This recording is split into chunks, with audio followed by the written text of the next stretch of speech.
ولی سمجھ کے آیا تھا اور میں یہ دیکھنا چاہتا تھا کہ آپ کتنی کرامتیں دکھاتے ہیں، مگر آپ نے کوئی کرامت نہیں دکھائی، کوئی کرامت نہیں دکھائی۔ تو سرکار غوث پاک فرماتے ہیں، نادان، کیا تو نے کبھی یہ دیکھا کہ میں جو روزے رکھتا تھا اس میں کچھ کوتاہی کیا؟ بولے نہیں نہیں، وہ تو آپ واقعتاً جو ہے ٹائم ٹو ٹائم روزے رکھتے تھے۔ پھر اس کے بعد میں فرماتے ہیں، یہ بتا میں جو عبادات کرتا تھا وہ عبادات کے اندر؟ بولے نہیں۔ میری تہجد؟ بولے آپ تہجد بھی کبھی قضا نہیں؟ کوئی نماز؟ بولے نہیں۔ آپ ہر معاملے میں ایک دم آگے، مگر صرف کرامت ہم آپ کے پاس نہیں دیکھیں۔ کیا نہیں دیکھیں؟ کرامت۔ تو بولے کیا دیکھنا؟ تو بولے یہ اڑ جائے، وہ بیٹھ جائے، ایسے معاملات میں نے دیکھا۔ ایک سال پورا مکمل آپ کے ساتھ رہا مگر یہ ساری چیزیں نہیں دیکھا۔ تو فرماتے ہیں، نادان، یہ کرامت نہیں ہے، وہ جو میں وقت پہ سارے چیزیں کیا کرتا تھا، عشاء کے وضو سے فجر کی نماز پڑھتا تھا، اس میں یہ کرامت ہے۔ فرما زور سے ایک مرتبہ کہتے ہیں سبحان اللہ۔ کیا فرمائے کہ یہ کرامت ہے، الاستقامہ فوق الکرامہ۔ فرما استقامت ہی کرامت ہے۔ اللہ اکبر۔ تو اللہ کے ولی کی جیتے ہیں تو اللہ کی رضا کے لیے جیتے ہیں، بات کرتے ہیں تو اللہ کی رضا کے لیے، کھانا کھاتے ہیں تو اللہ کی رضا کے لیے، سارے معمولات کیا ہے ان کے اللہ کی رضا کے لیے، وہ اللہ واسطے جیتے ہیں ان کا۔ اور پھر فرماتے ہیں جب یہ ہماری رضا کے لیے جیے تو ہم کیا کرتے ہیں، ان کے ہاتھ پاؤں سب ہو جاتے ہیں، زبان بھی ہو جاتے ہیں، آنکھ بھی ہو جاتے ہیں، جس سے یہ دیکھتے ہیں اللہ اکبر اللہ اکبر، ساری چیزیں عطا فرما دیتے ہیں، ساری چیزیں۔ تو اللہ تعالیٰ اپنے مقربین کو انعامات سے بھی سرفراز فرمائے، اللہ اپنے دوستوں کو بڑے انعام سے بھی سرفراز فرماتے ہیں۔ کیسا انعام ہے اللہ جو انعام دے رہے ہیں، وہ کیسا انعام ہے؟ اللہ اکبر۔ تب بولے بھائی یہ کرامت کیا ہے؟ ارے نہیں بھائی، ما فوق الفطرت چیز ہونے چ کرامت ہے۔ ارے فطرت میں کیا ہے کہ ہمارے پاس کوئی کسی کی آنکھ میں روشنی نہیں ہے، پریشان ہے، اور اس کے بعد ہم کو ڈاکٹرز کے پاس جانا پڑے گا۔ فطرت کے اندر یہ بات طے ہے کہ کسی صورت ڈاکٹر کے پاس بھی جانا پڑے گا، آپ کو جو ہے آنکھ کا آپریشن بھی کرانا پڑے گا، ساری چیزیں۔ مگر کرامت کیا ہے؟ ولی کی اگر نگاہ پڑ جائے، کیا پڑ جائے؟ ولی کی اگر نگاہ ہے، ولی نے وہ تاثیر دیکھی، بدلتی ہزاروں کی تبدیل دیکھی۔ اگر ولی دیکھ لے، توجہ فرما دے، تو پھر کیا ہوگا؟ وہ آنکھوں کی بینائی واپس آ جائے گی۔ سبحان اللہ۔ کیا آ جائے گی؟ اللہ تعالیٰ اپنے ولیین کو عطا فرمائے، اس سے کوئی انکار نہیں کر سکتا۔ اللہ تعالیٰ دیکھو بھائی، ولی کو کم بولنا اللہ کی شان میں اللہ کی ربوبیت کو کم کرنے کی بات ہے، کیونکہ ولی کے پاس جو طاقت ہے وہ کس کی طاقت ہے؟ اللہ کی، اللہ کی دی ہوئی طاقت ہے۔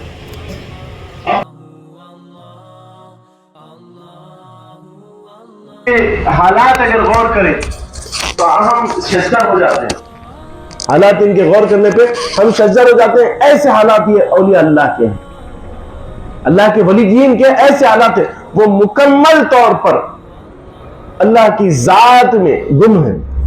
تو اللہ تعالیٰ کیا ہے؟ ان کی زبانوں کی لاج رکھتا ہے۔ نبی پاک علیہ السلام کی بارگاہ میں دیکھیے، مجذوب اس زمانے میں بھی تھے، ولی اس زمانے میں بھی تھے۔ نبی پاک علیہ السلام کے دور میں سرکار دو عالم صلی اللہ علیہ وسلم نے بعضوں کو کہا کہ تم جنگل کی طرف سے جاؤ، شہروں میں نہ کرو، جنگل کی طرف چلے جاؤ۔ اللہ اکبر۔ تو ایک صحابی رسول تھے، ان کے اور ایک ان کی بہن تھے، تو وہ بہن تھوڑا جلالی تھے، وہ کسی کو پچکڑ مار دیا، کسی عورت کو، اس کا دانت ٹوٹ گیا، اور فیصلے کے لیے نبی پاک علیہ السلام کی بارگاہ میں۔ تو قرآن پاک میں اللہ تعالیٰ فرماتے ہیں الحر بالحر والعبد بالعبد والانثى بالانثى۔ اگر کوئی کنکر سے مارے تو کنکر سے، پتھر سے مارے بدلہ، مانے جتنا آپ لوگوں کو ماریں گے جواب میں اتنا ہی بدلہ لینا ہے، اس سے زیادہ بدلہ نہیں لینا۔ اب وہ نبی پاک علیہ السلام کی بارگاہ میں فیصلے کے لیے آئے، بولے دانت توڑ دیا۔ اب شرعی حکم یہ ہے کہ اگر دانت توڑا گیا ہے تو مواخذے میں ان سے بھی دانت لیا جائے گا۔ اب نبی پاک علیہ السلام کی بارگاہ میں حاضر ہیں، دانت توڑے ہیں، دانت جانا ہے ان کا بھی۔ اب وہ نبی پاک علیہ السلام کی بارگاہ میں وہ مجذوب صحابی رسول آگئے جن کی بہن نے مارا تھا۔ اب وہ آئے، بولے یا رسول اللہ صلی اللہ علیہ وسلم، میرے ماں باپ آپ پر سے قربان، کیا میری بہن کا بھی دانت ٹوٹے گا؟ سوال ہے نبی پاک علیہ السلام کی بارگاہ میں۔ آقا علیہ السلام ارشاد فرماتے ہیں دیکھو تمہاری بہن نے دانت توڑا ہے تو شریعت تو یہی کہتی ہے کہ تمہاری بہن کا دانت توڑا جائے۔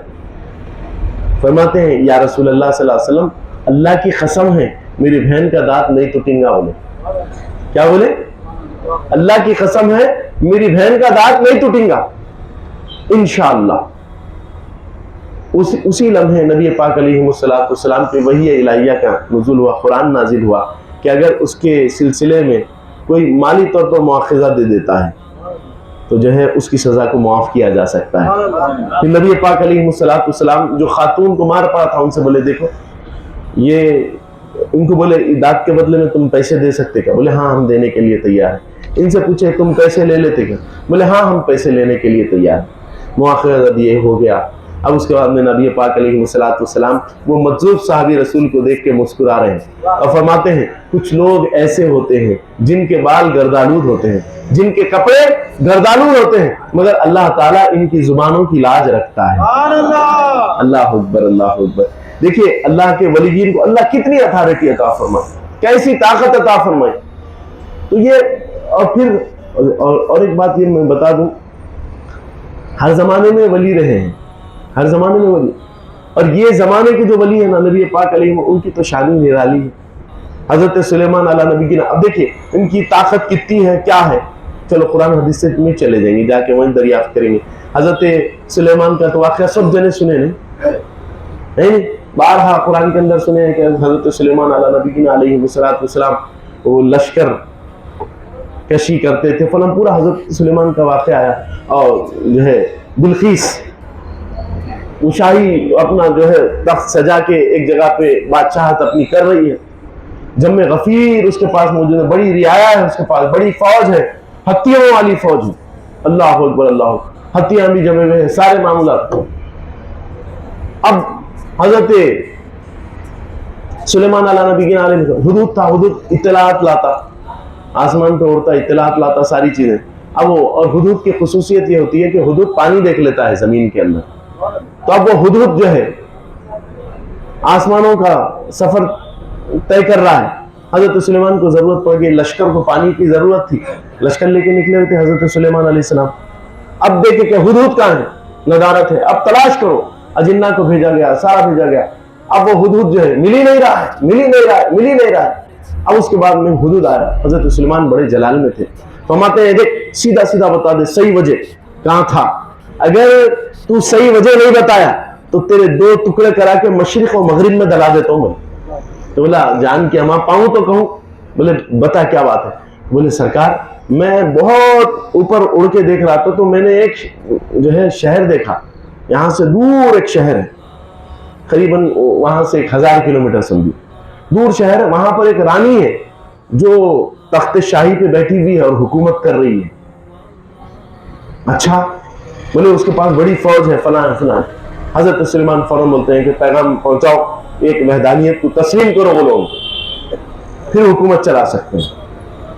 اب وہاں پر گئے، جانے کے بعد میں بولے ایک وحدانیت کو تسلیم کرو، بھیجے.